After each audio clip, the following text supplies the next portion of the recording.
আসসালামু আলাইকুম রহমতুল্লাহি ওয়া বারাকাতুহু।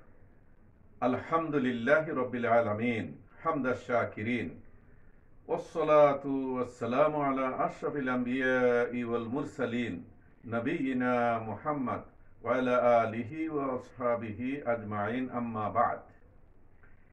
সম্মানিত মুসলিম ভাই ও বোনেরা, সম্মানিত বাংলাদেশের সকল ধর্মের নাগরিকগণ, একটি চ্যানেলে আমি দেখলাম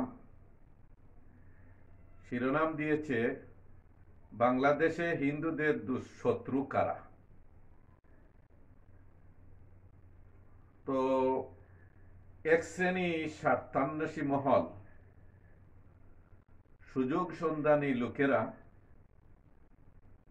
ইসলামের বিরুদ্ধে বিদ্বেষ ছড়াচ্ছেন এবং ইসলাম সম্পর্কে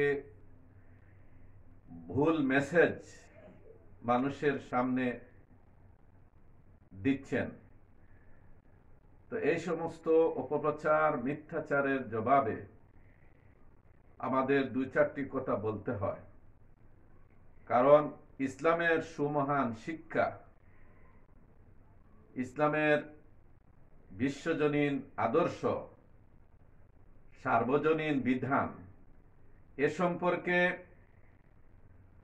ওই সুযোগ সন্ধানী দুশ্মনেরা জ্ঞান রাখে না, অথবা জ্ঞানপাপী হওয়ার কারণে ইসলাম এবং মুসলমানদের বিরুদ্ধে বিদ্বেষ ছড়াচ্ছে। তো আমি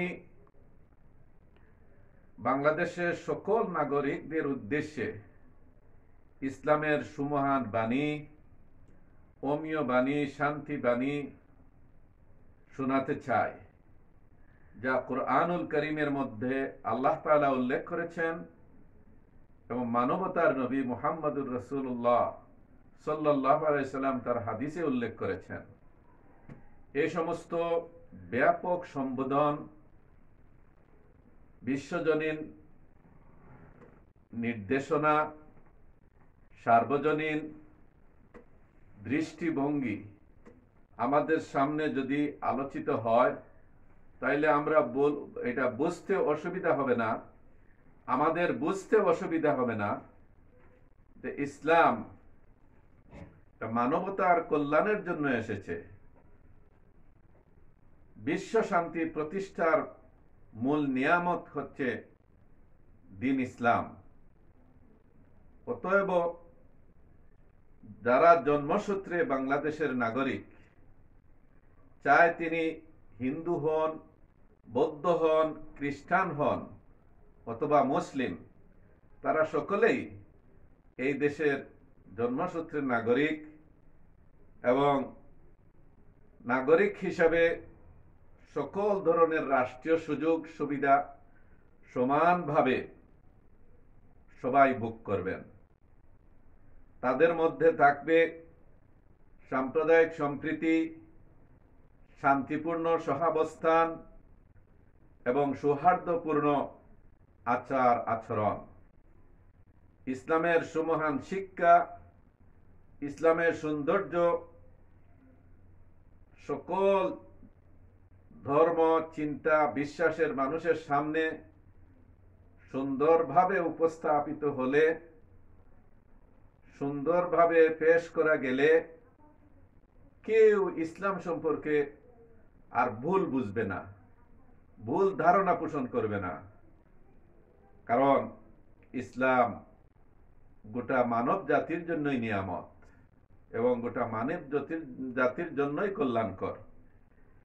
আমি এই জন্য আপনাদেরকে বলতে চাই যে যারা বোঝাতে চায় যে বাংলাদেশের হিন্দুদের শত্রু হচ্ছে ইসলাম এবং মুসলমান, এটা ডাহা মিথ্যা কথা, এটা মিথ্যাচার এবং অপপ্রচার এবং সংকীর্ণতা থেকে সৃষ্ট এটা বিদ্বেষপূর্ণ কথা। এটা কোনো সুস্থ বিবেকের মুসলমান বা সুস্থ বিবেকের শান্তিকামী কোনো মানুষ এটা বলতে পারে না। বড় বড় হিন্দু পণ্ডিতেরা, ধর্মগুরুরা ইসলামের বয়সী প্রশংসা করেছেন, ইসলামের নবী মুহাম্মদুর রাসূলুল্লাহ সাল্লাল্লাহু আলাইহি সাল্লামেরও প্রশংসা করেছেন, এবং ইসলামের মহাবাণী, অমীয় বাণী, কল্যাণকর নির্দেশনা, হেদায়াত তারাও মানুষের সামনে তুলে ধরেছেন। আমি আপনাদেরকে অমুসলিম সম্পর্কিত কয়েকটি আয়াত কুরআন থেকে আপনাদেরকে বলতে চাই যে মহান আল্লাহ তাআলা আমাদের সকলের উদ্দেশ্যে কি বলেছেন, বিশেষ করে অমুসলিমদের ব্যাপারে কি বলেছেন। তো প্রথমে আমি যেটা বলতে চাই আপনাদের খেদমতে, সেটা হলো সূরা আল হুজুরাতে আল্লাহ তাআলা গোটা মানব জাতিকে জানাচ্ছেন যে ইয়া আইয়ুহান নাস ইন্না খালাকনাকুম মিন যাকারিন ওয়া উনসা ওয়া জাআলনাকুম শুউবান ওয়া কাবাইলা লিতাআরাফু। হে মানব জাতি, আমি একজন পুরুষ এবং একজন নারী থেকে তোমাদেরকে সৃষ্টি করেছি এবং তোমাদেরকে পৃথিবীর বিভিন্ন এলাকায় গোত্রে ছড়িয়ে দিয়েছি, যাতে তোমরা পরস্পরকে চিনতে পারো, পরস্পরের সাথে পরিচিতি লাভ করতে পারো। এই পরিচিতির সাথে রয়েছে বেড়ানো, ব্যবসা বাণিজ্য করা, আত্মীয়তার সম্পর্ক স্থাপন করা। এই সব কিছুই এই পরস্পর পরিচিতির মধ্যে রয়েছে। তো আল্লাহ তাআলা এখানে জানাচ্ছেন যে গোটা পৃথিবীর মানুষ একই পিতামাতার সন্তান, তাদের মধ্যে রয়েছে রক্ত বংশের ঐক্য। তাছাড়া ইসলাম যে নীতি আদর্শ মানুষের সামনে পেশ করেছে, এটা সকলের জন্য সমান, এটা সার্বজনীন এবং বিশ্বজনীন। কেউ যদি অপরাধ করে এবং সমাজ বিরোধী, রাষ্ট্রবিরোধী অপরাধ করে, তাহলে সে চাই মুসলিম হোক আর অমুসলিম যেই হোক, হিন্দু হোক না বৌদ্ধ হোক না খ্রিস্টান হোক, তাকে আইনের আওতায় আনা হবে, তাকে বিচারের সম্মুখীন করা হবে। নিরপরাধ মানুষ যারা আছেন, চাই সে মুসলিম হোক অমুসলিম হোক, হিন্দু বৌদ্ধ খ্রিস্টান যেই হোক, সে নির্দোষ নিরপরাধ মানুষ, তার প্রতি কোনো ধরনের অবিচার, জুলুম, অন্যায় আচরণ করা যাবে না। ইসলাম কখনোই এমনটি এইরকম আচরণকে সমর্থন করে না। আল্লাহ তাআলা শুধু মানুষের পৃথিবীতে বেঁচে থাকার অধিকারকে নিশ্চিত করছেন না, গোটা প্রাণী জগতের দুনিয়ায় বেঁচে থাকার অধিকারকে নিশ্চিত করছেন। তিনি কুরআনুল কারীমে বলেন, ওমা মিন দাব্বাতিন ফিল আরদ ওয়ালা তাইরিন ইয়াতিরু বিজানাহিহি ইল্লা উমামুন আমসালুকুম। যে পৃথিবীতে বিচরণশীল এমন কোন জীব নেই এবং দু ডানা দিয়ে আকাশে উড়ে এমন কোনো পাখি নেই, কিন্তু হে মানুষ, তারা তোমাদের মতোই এক একটা জাতি। এই জন্য মানুষ এক জাতি, অন্যান্য যত সৃষ্টি জীব রয়েছে তারা সকলেই এক একটা জাতি, এবং ন্যায্যভাবে পৃথিবীতে বসবাস করার অধিকার সকলের রয়েছে। আল্লাহ রাব্বুল আলামিন চিন্তার ভিন্নতা, বিশ্বাসের ভিন্নতা রয়েছে একজন মুশরিক বহুত্ববাদী এবং একজন মুসলিম মুওয়াহিদ একত্ববাদীর মধ্যে। আমরা এক আল্লাহর ইবাদত করি, দাসত্ব করি। আমাদের হিন্দু ভাইরা তারা মুশরিক বহুত্ববাদী, তারা অনেক দেবতার পূজা করেন। কিন্তু কুরআনুল কারীমে আল্লাহ তাআলা কি বললেন? সূরা আত-তাওবার মধ্যে 6 নম্বর আয়াতে বলছেন, ওয়াইন আহাদুম মিনাল মুশরিকিনা ইস্তাজারাকা ফাআজিরহু হাত্তা ইয়াসমা কালামাল্লাহ সুম্মা আবলিগহু মা'মানাহু। যে একজন মুশরিক বহুত্ববাদী, অসংখ্য মূর্তি পূজায় বিশ্বাসী কেউ যদি তোমার কাছে আশ্রয় চায়, হে নবী মুহাম্মদ, ফাআজিরহু, তুমি তাকে আশ্রয় দিও, হাত্তা ইয়াসমা কালামাল্লাহ, যাতে সে আল্লাহর কালাম শুনতে পায়। সুম্মা আবলিগহু মা'মানাহু, এরপর তুমি তাকে পৌঁছে দিবে তার নিরাপদ স্থানে। সুবহানাল্লাহ। ইসলাম হচ্ছে গোটা মানব জাতির জন্য নিরাপদ এবং জানমালের নিরাপত্তা। সুবহানাল্লাহিল আযীম। তো এই আয়াতের মধ্যে আল্লাহ তাআলা জানিয়ে দিলেন যে মানবিক কারণে একজন মুশরিক যদি তোমার কাছে আশ্রয় চায়, সাহায্য চায়, আশ্রয় দিবে, সাহায্য দিবে। কারণ সেও আল্লাহর সৃষ্টি, আমরাও আল্লাহর সৃষ্টি। সেও আদম সন্তান, আমরাও আদম সন্তান। সে একই দেশের নাগরিক আমরা সবাই। এই জন্যই আল্লাহ রাব্বুল আলামিন এই কথাটি বলেছেন। এরপরে সূরা আল মুমতাহিনার ৮ নম্বর আয়াতে আছে, আল্লাহ তাআলা বলেছেন, লা ইয়ানহাকুমুল্লাহু আনিল লাযিনা লাম ইউকাতিলুকুম ফিদ-দীন ওয়া লাম ইউখরিজুকুম মিন দিয়ারিকুম আন তাবাররুহুম ওয়া তুকসিতু ইলাইহিম ইন্নাল্লাহা ইউহিব্বুল মুকসিতিন। সুবহানাল্লাহ। আল্লাহ তাআলা বলছেন, ওই সমস্ত লোকদের ব্যাপারে আল্লাহ তাআলা তোমাদেরকে নিষেধ করেন না যারা তোমাদের সাথে ধর্মযুদ্ধে লিপ্ত হয়নি, তোমাদেরকে তোমাদের বাড়ি ঘর থেকে বের করে দেয়নি, বের করার চক্রান্তে লিপ্ত নয়। আল্লাহ তাআলা তোমাদেরকে তাদের ব্যাপারে নিষেধ করেন না আনতাবার রুহুম, তাদের সাথে সদাচার করতে, সৌজন্য সৌহার্দ্যপূর্ণ আচরণ করতে, এবং ওয়াতুকসিতু ইলাইহিম, তাদের সাথে ইনসাফপূর্ণ ন্যায়সঙ্গত আচরণ করতে, ন্যায় বিচার করতে আল্লাহ তাআলা নিষেধ করেন না। ইন্নাল্লাহা ইউহিব্বুল মুকসিতিন, নিঃসন্দেহে আল্লাহ তাআলা ন্যায় পরায়ণ লোকদেরকে ভালোবাসেন। সূরা মুমতাহিনার ৮ নম্বর আয়াত। আল্লাহ রাব্বুল আলামিন এই যে মানুষের স্বভাবের মধ্যে আছে প্রত্যেকটা ক্রিয়ার একটা প্রতিক্রিয়া, পার্শ্ব প্রতিক্রিয়া। তো আল্লাহ তাআলা মুমিনদেরকে পরিষ্কার ভাবেই বলছেন, লা তাসুব্বুল্লাযীনা ইয়াদউনা মিন দুনিল্লাহি ফায়াসুব্বুল্লাহা আদওয়ান বিগাইরি ইলমিন, যে তোমরা ওই সমস্ত লোকদেরকে গালি দিবে না যারা আল্লাহ ছাড়া অন্যের আরাধনা করে, অন্যকে ডাকে, অন্যকে আহ্বান করে, অর্থাৎ শিরিক করে, মূর্তি পূজা করে, প্রতিমা পূজা করে, অন্যের আরাধনা করে। তো তোমরা তাদের মূর্তিকে গালি দিবে না এবং তোমরা তাদেরকে গালি দিবে না, অন্যথায় তারা আল্লাহকে গালি দিয়ে বসবে সীমা লঙ্ঘন করে, অজ্ঞতাবশত, না জেনে না বুঝে সীমা লঙ্ঘন করে আল্লাহকে গালি দিয়ে বসবে। তা আমরা যারা মুসলমান, আমরা কি আল্লাহ তাআলাকে গালি খাওয়ানোর কারণ হতে পারি? কখনোই না। এই আল্লাহ তাআলা প্রত্যেকটা ক্রিয়ার একটা যে পার্শ্ব প্রতিক্রিয়া আছে এটা উল্লেখ করে দিলেন। তোমরা তাদেরকে গালি দিবে না, তাদের মূর্তিকে গালি দিবে না। তোমরা যদি গালি দাও তাহলে কি হবে? তারা আল্লাহকে গালি দিবে। বাস্তব কথা, প্রত্যেকটা ক্রিয়ার একটা পার্শ্ব প্রতিক্রিয়া আছে, কিন্তু আল্লাহ তাআলা এটা পরিষ্কারভাবে জানান দিচ্ছেন তাকে যেন কোনো মুসলিম গালি খাওয়ানোর কারণ না হয়। এতে কি বোঝা গেল? মুসলিম সে তার জবান, তার হাতকে সংযত রাখবে এবং গোটা মানব জাতি তার হাতের, তার জবানের অনিষ্টতা থেকে, আক্রমণ থেকে নিরাপদ থাকবে এবং নিরাপদ রাখবে। আল্লাহর রাসূল সত্যিকারের মুসলিম এবং সত্যিকারের মুমিনের পরিচয় দিতে গিয়েই তিনি নিজে বলেছেন, আল মুসলিমু মান সালিমান নাস মিন লিসানিহি ওয়া ইয়াদিহি, সেই হচ্ছে সত্যিকারের মুমিন, সত্যিকারের মুসলিম, যার জবান এবং হাতের অনিষ্ট থেকে মানুষ নিরাপদ থাকেন। এই হাদিসটি ইমাম আহমদ বর্ণনা করেছেন। অন্য হাদিসে আছে, যার হাতের এবং জবানের অনিষ্ট থেকে মুসলমানগণ নিরাপদ থাকেন।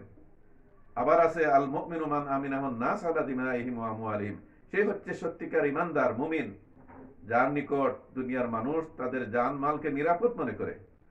অতএব প্রত্যেক মুসলিম সকল অমুসলিমদের সাথে সৌহার্দ্যপূর্ণ, ভদ্রচিত, মানবিক আচরণ করবে। অন্যায় আচরণ কখনোই কোনো মানুষের সাথে তো করবে না, কোনো প্রাণী, কোনো জীবের সাথেও করবে না। সুতরাং যারা ইসলামের বিরুদ্ধে অপপ্রচার চালাচ্ছে, বিদ্বেষ ছড়াচ্ছে, তারা এটা আসলে অন্যায় করছে। বাংলাদেশে অবস্থানরত হিন্দুগণ, তারা জন্মসূত্রে বাংলাদেশের নাগরিক, তারা মুসলমানদের শত্রু নন, তারা ইসলামের শত্রু নন, তাদের সাথে শত্রু সুলভ আচরণ করা যাবে না। তারা এই দেশের নাগরিক, মুসলমানরাও এই দেশের নাগরিক। নাগরিক অধিকার, নাগরিক সুবিধা সমানভাবে মুসলমানও পাবে, অমুসলিমও পাবে, হিন্দুও পাবে, বৌদ্ধও পাবে, খ্রিস্টানও পাবে। এটাই হলো ইসলামের সৌন্দর্য। মুহাম্মদুর রাসূলুল্লাহ সাল্লাল্লাহু আলাইহি ওয়াসাল্লাম প্রতিবেশী 3 প্রকার বলেছেন। 3 নম্বর প্রতিবেশী বলছেন, ও রাজুলুন মুশরিক লাহু হাক্কুল জাওয়ার, ওই বহুত্ববাদী ব্যক্তি যার রয়েছে প্রতিবেশীর অধিকার। অপর বর্ণনায় আসছে, ও রাজুলুন কাফিরুন লাহু হাক্কুল জাওয়ার, অমুসলিম ব্যক্তি যার রয়েছে প্রতিবেশীর অধিকার। সুবহানাল্লাহ। ও মুসলিম, হিন্দু, বৌদ্ধ, খ্রিস্টান যেই আমার বাড়ির পাশে বাড়ি করবে, বসবাস করবে, সে আমার প্রতিবেশী। তার সাথে প্রতিবেশী সুলভ ব্যবহার করা, আচরণ করা, এটা ইসলামের দৃষ্টিতে ফরজ। সুবহানাল্লাহ। সম্মানিত মুসলিম ভাইরা এবং মুসলিম বন্ধুরা, মুসলিম শরীফের হাদিসের বিশুদ্ধতম কিতাব মুসলিম শরীফের 2599 হাদিসে আছে, আল্লাহ রসুলকে প্রশ্ন করা হয়েছে, ইয়া রাসূলুল্লাহ, বলা হয়েছে উদু আলাল মুশরিকিন, আপনি বহুত্ববাদী মুশরিক পৌত্তলিকদের বিরুদ্ধে অভিশাপ করুন, বদদুয়া করুন। আল্লাহর রাসূল সাল্লাল্লাহু আলাইহি ওয়াসাল্লাম তার উত্তরে বললেন, ইন্নিল্লাম উবাস লাআনান ইন্নামা বুইস্তু রাহমাতান, আমি অভিসম্পাদকারী রূপে প্রেরিত হই নাই, অভিসম্পাদকারী রূপে আমাকে পাঠানো হয় নাই, আমি রহমত হিসাবে প্রেরিত হয়েছি। সুবহানাল্লাহ। কুরআনে কারীমে আছে, ওমা আরসালনাকা ইল্লা রাহমাতাল লিল আলামিন, আল্লাহ বলছেন আমি শুধুমাত্র আপনাকে সমগ্র বিশ্ববাসীর জন্য রহমত স্বরূপ প্রেরণ করেছি, দয়ার আকর বানিয়ে প্রেরণ করেছি। সুবহানাল্লাহিল আযীম। আল্লাহর রাসূল তার সারা জীবনের আচার ব্যবহার দিয়ে মুসলিম অমুসলিম সকলের সাথে তিনি যে রহমতুল লিল আলামিন এবং তিনি রহমত হিসাবে প্রেরিত হয়েছেন, এটা তিনি প্রমাণ করেছেন। তো সম্মানিত দিনী ভাইরা, আজকে ইসলামের বিরুদ্ধে মিথ্যাচার, মুসলমানদের বিরুদ্ধে মিথ্যাচার চলছে। মানুষ ও মুসলিমদের নিকট ইসলামের ব্যাপারে ভুল ধারণা দেয়া হচ্ছে, ভুল মেসেজ দেয়া হচ্ছে। তারা ইসলামকে মৌলবাদ, জঙ্গিবাদ আখ্যায়িত করছে, মুসলমানদেরকে জঙ্গি, মৌলবাদী বলার দুঃসাহস দেখাচ্ছে। এটা অপপ্রচার, মিথ্যাচার, এতে কোনো সন্দেহ নাই। তারা ইসলামের সৌন্দর্যকে এইভাবে মিথ্যাচার করে নষ্ট করতে পারবে না ইনশাআল্লাহ। এবং বাংলাদেশের যারা জন্মসূত্রে নাগরিক, বাংলাদেশের নাগরিক হিন্দু ভাইয়েরা রয়েছেন, তারাও ইসলাম এবং মুসলমানদের শত্রু নন। তারাও এই দেশের বৈধ নাগরিক, মুসলমানরাও এই দেশের বৈধ নাগরিক, এবং তাদের মধ্যে শান্তিপূর্ণ সহাবস্থান, সাম্প্রদায়িক সম্প্রীতি, সৌহার্দ্যপূর্ণ ব্যবহার তাদের মধ্যে রয়েছে। পৃথিবীতে এইরকম নজির নাই। প্রতিবেশী দেশ ভারতেও আপনার সাম্প্রদায়িক সম্প্রীতি দেখা যায় না। এখানে কিছুদিন পর পর আপনার সংঘাত, সংঘর্ষই দেখা যায়, সাম্প্রদায়িক সংঘাত লাগিয়ে দেওয়া হয়, এবং পায়ে ফাড়া মেরে যেন তারা মুসলমানদের সাথে ঝগড়া করতে চায়, মুসলমানদের উপর নির্যাতন করছে। এইটা এরকম বাংলাদেশে হচ্ছে না এবং হবেও না ইনশাআল্লাহ। হাদিস শরীফে আছে, ইমাম তিরমিজি এবং ইবনু মাজাহ বর্ণনা করেছেন, মিশকাতেও আছে, উসামা ইবনু যায়েদ থেকে বর্ণিত হাদিস, যে আন্নান নবিয়্য সাল্লাল্লাহু আলাইহি ওয়াসাল্লাম মাররা বিমাজলিসিন ফিহি আখলাতুম মিনাল মুসলিমিন ওয়াল মুশরিকিন আবাদাতুল আওসান ওয়াল ইয়াহুদ ফাসাল্লামা আলাইহিম, যে আল্লাহর নবী সাল্লাল্লাহু আলাইহি ওয়াসাল্লাম এক বৈঠকের, এক মাজলিসের নিকট দিয়ে গেলেন, যে মজলিসের মধ্যে সংমিশ্রণ ছিল, যে মুসলমানও ছিল, মুশরিক, মূর্তি পূজারী মুশরিকরাও ছিল, ইহুদিরাও ছিল। তিনি তাদের সবাইকে সালাম জানিয়েছেন। সুবহানাল্লাহ। ইসলামের সাধারণ ঘোষণা হলো, ইরহামু মান ফিল আরদ ইয়ারহামুকুম মান ফিস সামা, পৃথিবীবাসীর প্রতি দয়া করো, তাহলে আসমানে যিনি আছেন তিনি তোমাদের প্রতি দয়া করবেন। সুবহানাল্লাহ। মুহাম্মদুর রাসূলুল্লাহ সাল্লাল্লাহু আলাইহি ওয়াসাল্লাম বলেছেন, ইয়া আইয়ুহান নাস ইন্নাল্লাহা ইখতারা লাকুমুল ইসলামা দীনা, যে হে লোক সকল, আল্লাহ তাআলা তোমাদের জন্য দ্বীন ইসলামকে আনুগত্যের বিধান হিসেবে নির্বাচন করেছেন, বাছাই করেছেন। ফাআহসিনু সুহবাতাল ইসলাম বিসসাখা ওয়া হুসনিল খুলুক, অতএব সুন্দর আচার ব্যবহার এবং উদারতা দিয়ে তোমরা ইসলামকে সৌন্দর্য মণ্ডিত করো, ইসলামের সৌন্দর্যকে প্রকাশ করো। সুবহানাল্লাহ। আল্লাহর রাসূল সাল্লাল্লাহু আলাইহি ওয়াসাল্লাম হাদিস শরীফে আছে, দায়িত্বশীল রূপে যেখানেই পাঠাতেন বলতেন, খালিকিন নাসা বিখুলুকিন হাসান, তোমরা মানুষের সাথে সুন্দর ব্যবহার করবে। কুরআনুল কারীমে আছে, ওয়াকুলু লিন-নাসি হুসনা, তোমরা মানুষের সাথে সুন্দর কথা বলবে, মানুষের সাথে সুন্দর করে কথা বলবে। সুবহানাল্লাহিল আযীম। অতএব সম্মানিত বন্ধুগণ, ইসলামের যত যুদ্ধ সংগঠিত হয়েছে আপনারা জানেন, কোন যুদ্ধই আক্রমণাত্মক ছিল না। প্রত্যেক যুদ্ধই ছিল আত্মরক্ষামূলক।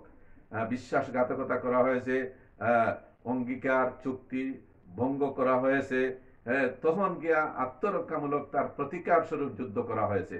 কিন্তু ইসলামের কোন যুদ্ধ আক্রমণাত্মক ছিল না, সব ছিল আত্মরক্ষামূলক। আজও ইনশাআল্লাহ সংখ্যা গরিষ্ঠ মুসলিম দেশ, তারা অমুসলিমদের জন্য কখনোই হুমকি নন। তাদের জানমালের জন্য নিরাপত্তার গ্যারান্টি বলতে হবে। কারণ আল্লাহ রাসূল সাল্লাল্লাহু আলাইহি ওয়াসাল্লাম বলছেন, অমুসলিমকে যে নির্যাতন করবে, ক্ষতিসাধন করবে, তার সাধ্যাতীত কোনো কিছু তার উপরে চাপিয়ে দিবে, তার ইচ্ছা তার উপর জবরদস্তি করে তার সম্পদ নিয়ে যাবে, কিয়ামতের দিন তিনি তাদের বিরুদ্ধে বাদী হবেন আল্লাহর দরবারে। তো নবীজির সুপারিশ পাওয়া যাবে না। এই জন্য মুসলিম সাথে নির্যাতন করা যাবে না। বরং ইসলামী দল ছাড়া অন্যান্য দলের লোকেরা অনেকেই জুলুম নির্যাতন করেছেন, তাদের বাড়িঘর দখল করেছেন, হ্যাঁ, এই নির্যাতন করেছেন, তাদেরকে ফাঁসাবার চেষ্টা করেছেন, তাদের মাথার উপরে কাঁঠাল ভেঙে খাওয়ার অনেকেই চেষ্টা করেছেন, তারা চক্রান্ত ষড়যন্ত্রের শিকার হয়েছেন। কিন্তু মুসলিমরা এগুলা করে না। কোনো ইসলামী দল হিন্দু বৌদ্ধ খ্রিস্টানদের সাথে অসৌজন্যমূলক আচরণ, অন্যায় আচরণ করতে পারে না। এটা ইসলামের শিক্ষা নয়। অতএব আপনাদের সামনে যেটা স্পষ্ট বলতে চাই, এটা হলো বাংলাদেশে হিন্দুদের শত্রু ইসলাম এবং মুসলমান নয়, কখনোই নয়। বরং তারা হলো তাদের জন্য জানমালের গ্যারান্টি, নিরাপত্তা। এটাই ইসলামের শিক্ষা। কারণ আল্লাহ হইলেন রব্বুল আলামিন, সমগ্র বিশ্ববাসীর জন্য রব, বিশ্ববাসীর সৃষ্টির রব। তিনি শুধু শুধু মুসলমানদের রব নন। আর নবী তিনি রহমতুল্লিল আলামিন, তিনি গোটা সৃষ্টিকুলের জন্য রহমতুল্লিল আলামিন, শুধু মুসলমানদের জন্য রহমতুল্লিল আলামিন নন। অতএব বন্ধুগণ, এইসব মিথ্যাচারে, উদ্দেশ্য প্রণীত অপপ্রচারে আপনারা কানবাড়ি করবেন না। এবং আল্লাহ তাআলা এই মিথ্যাচারকারীদেরকে হেদায়েত দান করুন। হেদায়েত না থাকলে আল্লাহ তাআলা ধ্বংস করে দিন। এবং ইসলামের ব্যাপারে ভুল বুঝাবুঝির কারণ নাই। আল্লাহ তাআলা আমাদের সবাইকে সহি সমঝ দান করুন। আসসালামু আলাইকুম ওয়া রাহমাতুল্লাহি ওয়া বারাকাতুহু।